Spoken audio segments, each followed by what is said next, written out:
Meneer, ze willen hier een permanente snelheidscontrole gaan invoeren bij de nieuwe A2-tunnel. Wat vindt u daarvan? Dat vind ik geen goed idee. Waarom niet? Überhaupt niet. We moeten zelf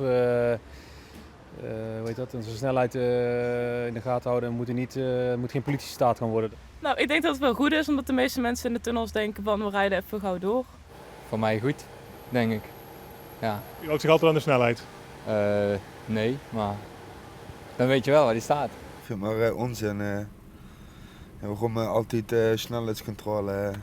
Ja, dan wordt het veiliger, hè? Ja, oké, dat wel, ja. Maar ja, of dat hulp, weet ik niet. Volgens het Openbaar Ministerie helpt zo'n permanente trajectcontrole wel degelijk. Automobilisten houden zich beter aan de maximumsnelheid als ze weten dat ze gecontroleerd worden. Kijk, iemand die een bekeuring in de bus krijgt, die vindt dat niet fijn. Maar als we het langs grote lijnen gaan bekijken, dan zien we dat de veiligheid toeneemt. En we zien ook dat de leefbaarheid rondom in zo'n omgeving toeneemt. En dat is natuurlijk wel winst.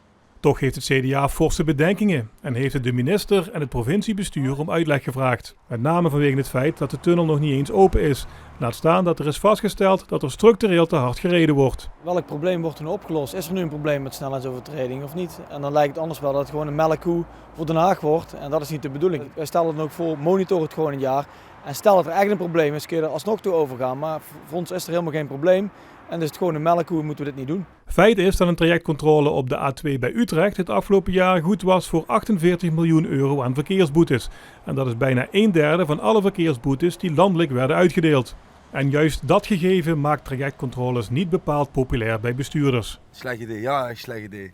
Enfin, automobilisten die graag het gaspedaal ietsje te diep intrappen zijn bij deze gewaarschuwd.